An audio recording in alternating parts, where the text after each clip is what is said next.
everybody in the world blind. Please, Lord, give me a sign, a sign. That shows you that I wanna be the greatest. Everybody on the face, and I look around and feel like everybody is. Riders trying to avoid the other riders catching too much of a slipstream. Morelli up screens there, Peter. I mean, David Gonzalez crossed the line last time around, 2.5. Saw Christian Daniel pushing Marco Morelli rather wide there. And wow, what a battle for third place. That is superb. It's Brian Iriarte that leads, but up the inside now it's but Vader is super good through that last left-hander and fade away slightly, but it's very, very predictable. So the guys can think they did pick up the slipstream, did they? Because Vader couldn't make any inroads at all. Right, and as you were talking about, you know, using up your tyres too much, and there's the 51 chasing the 13. That's Brian Iriarte. Have a long lap penalty for exceeding track limits. He's in 20th spot at them.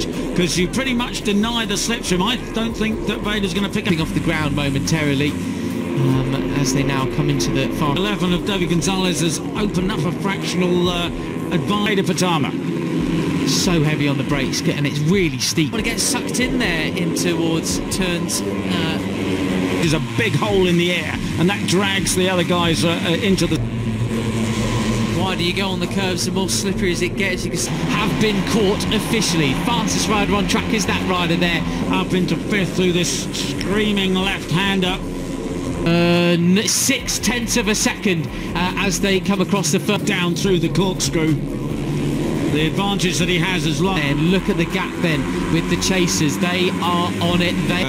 What you called the plateau there, Matt. The number 11 still KTM off the green stuff there as he chases Morelli away from the first. Turn 5, he's now at the back of this leading group behind Christian from Morelli. Yeah, he had 2 wins last year, and we want gearbox, and in fact down to first for the very tight. And a 4th place finish. He got his first podium in Le Mans race 2. The kilometres an hour, 106 miles an hour.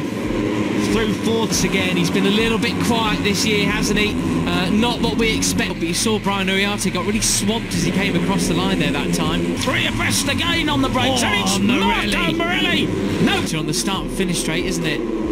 It's a tailwind down the back straight. Farmer in 3rd place. But they were half a second slower last time. Still 9 laps to go. Gonzalez has got with the fellow Spanish one, if the two can make on him down the back straight. As we see car pushing, and the inside of Daniel again just slots it there, goes a little bit wide onto the half-tenths ahead of everybody else, and it's roughly that same gap now. I mean, they're in towards the penultimate turn, and there we have the weave-in, isn't it? Vader still has it.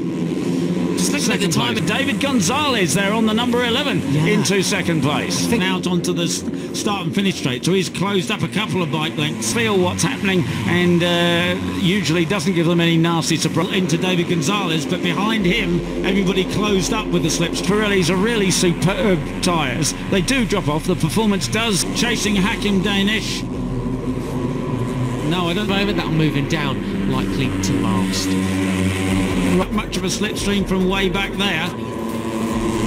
It's a sweeping section as Guillaume Plumb, first rider to have to over Vader Patama again, and of course it's a crucial part of the track to get an advantage. Downhill into turn 4 there, you can see the rear wheel of Iriarte's just popping.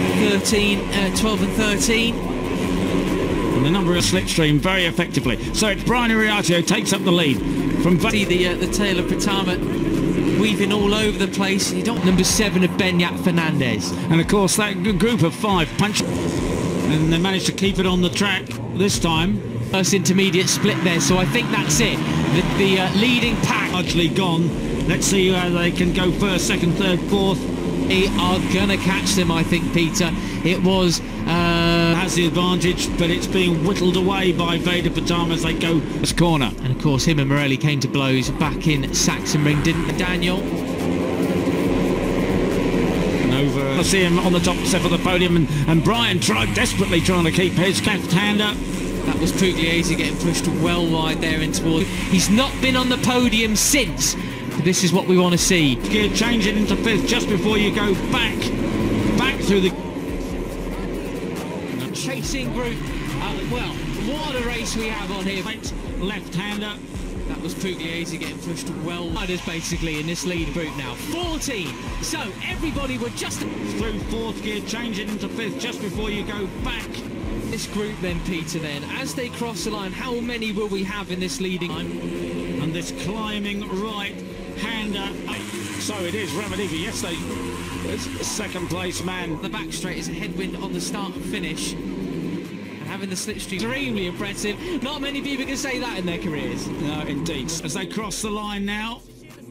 Now it's a big headwind. They flick it into fifth as they go downhill, and the 32 takes the lead. Wide and fast that Vader Pratama's going through there. Taking opportunity into the left-hander. Climbing the hill now. Go across the...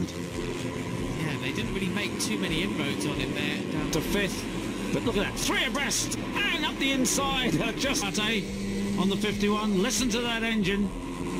Try today. Absolutely superb stuff, isn't it? And Marco, oh, it's going to be a lot harder because the number 11 of David Gonzalez, second place where he finished yesterday. He's got car pushing ahead of him. This is a cracking. He had to deal with him early in the last lap yesterday.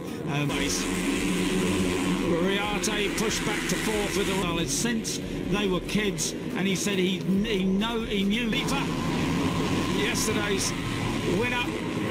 A lot of riders going wide there and off the curb. That's right.